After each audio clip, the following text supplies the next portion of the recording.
ఆయన వచ్చినప్పుడు అడిగా. వీళ్ళిద్దరూ తర్వాత ఏం చెప్పారు, మేమిద్దరం వచ్చే నెలలో మీటింగ్ ఉంది ఇక్కడే, అప్పుడు మనం మాట్లాడదాం దీని మీద అన్నారు.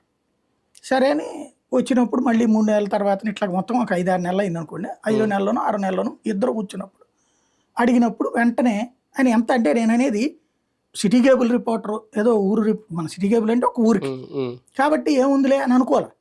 వెంటనే ఆ ఏరియాకి సంబంధించినటువంటి టోటల్ ఎండీని పిలిపించారు. పిలిపించి ఏమండి ఇట్లాగా శాటిలైట్ మన ఎలక్ట్రానిక్ మీడియాకి ఎందుకు అక్రిడిటేషన్ ఇవ్వట్లేదు అని అడిగారు.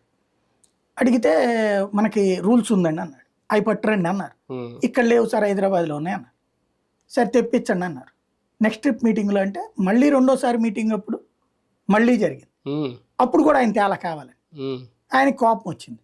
ఫ్యాక్స్ చేయమనండి, మీరు దారు ఫ్యాక్స్ చేయమనండి అన్నారు. ఫ్యాక్స్లో మధ్యాహ్నానికి వచ్చి మధ్యాహ్నం కూర్చుందాం అయ్యా అన్నారు. మధ్యాహ్నం కూర్చున్నాం, నేను కూడా వెళ్ళాను.